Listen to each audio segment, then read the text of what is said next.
We're going to be talking about that. We're going to be talking about the injury, potential injury problems that many players will be facing. And in the end, we're going to be talking a little bit about Lance Armstrong and comparing him with Leo Messi. Ever since the Bundesliga has come back, 31 players in the month of May, that have picked up an injury. How do you think the players mentally will be affected knowing that they are at a higher risk to pick up an injury? Will they be really going 100%? For me, fitness coaches are gonna be the league winners, the ones that are gonna keep teams in La Liga. The ones that are gonna make the difference. Why? You don't have pre-season games, to prepare for the competition. So you start already with a competitive game. So your body is not prepared for that. And you talked about the mental side of it. Mentally, you're not prepared either. Mm-hmm. So if physically you're not prepared, mentally you're not prepared either, that combination, the risk of injury is higher, it's massive. And this affects the show as well and the quality of the football. So I think it's a big question mark. I think the managers need to be very good at rotating the squad. It's about finding the right balance, and sure. It's a very tricky scenario, and that's why I think the fitness coaches are key. Let's talk a little bit about the minor injuries that are easier, say, camouflaged or covered up. Here in Spain, it's quite a special term that they use for this. It's jugar infiltrado, or playing infiltrated. I have played infiltrado. Mm-hmm. I've had injections to numb the pain in order to play, in the weekend, sometimes even to train. Because the pain was that bad, mm-hmm. And it is common in football. The thing is, I'm not saying it is a good thing to do.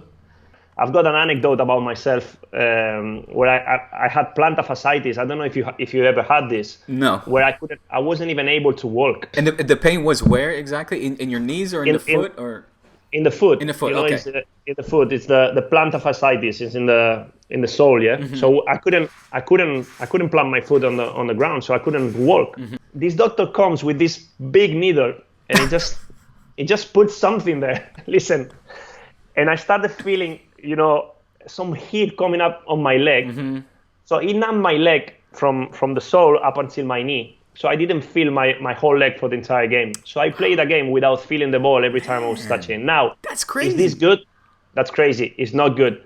Did I regret it after? I did, because I didn't help the team.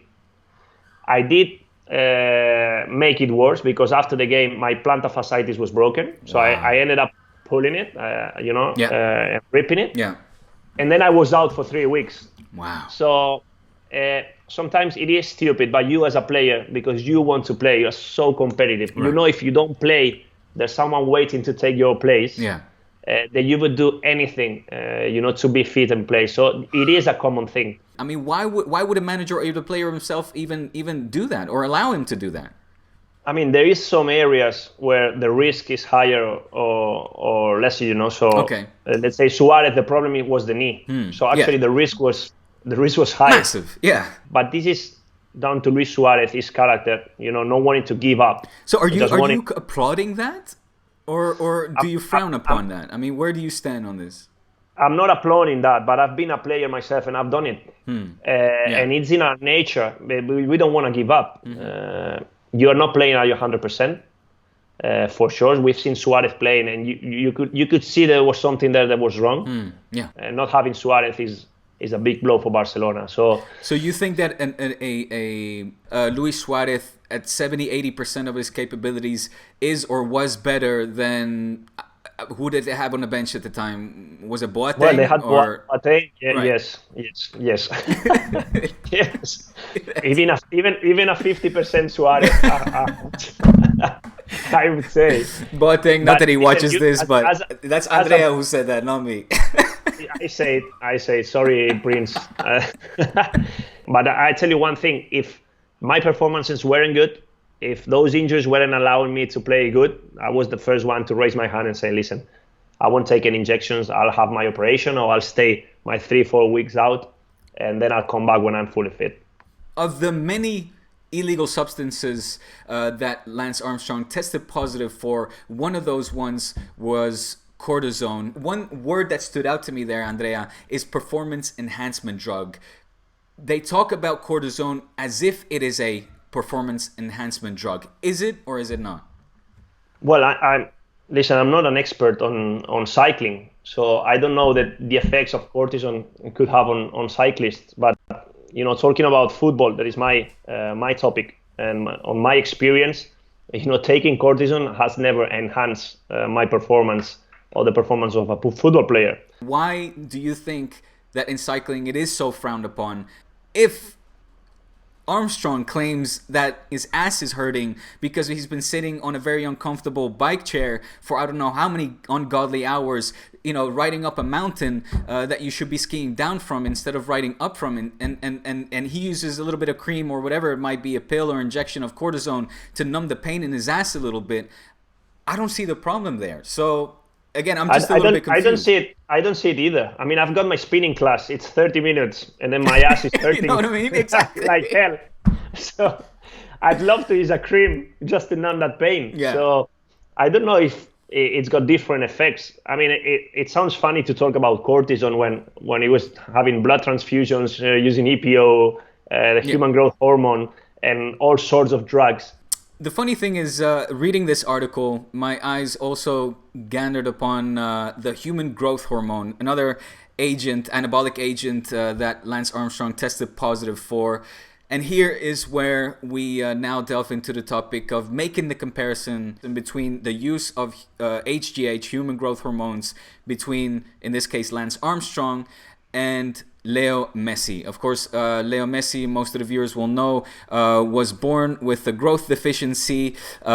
His move to Barca was mainly due to the fact that Barca was willing to pay for a treatment which involved the injection of HGH, human growth hormones, and that is not allowed. Here we see HGH, human growth hormones, as an illegal substance under the rules of FIFA. So my question here is, there's not really people that question the use of human growth hormones. In the case of Leo Messi, why is it because it was allowed when he was a kid? It was something that he needed. Please help me explain this. Well, I think that there is there is therapeutic use exemption in case for a player, in case it's medically necessary. It was allowed. It was one of those exemptions where they would allow him to have this treatment. Otherwise, he wouldn't have played football because he would have never grown. But I think you and I, we can agree that Messi wouldn't be the same player he is today without human growth hormones.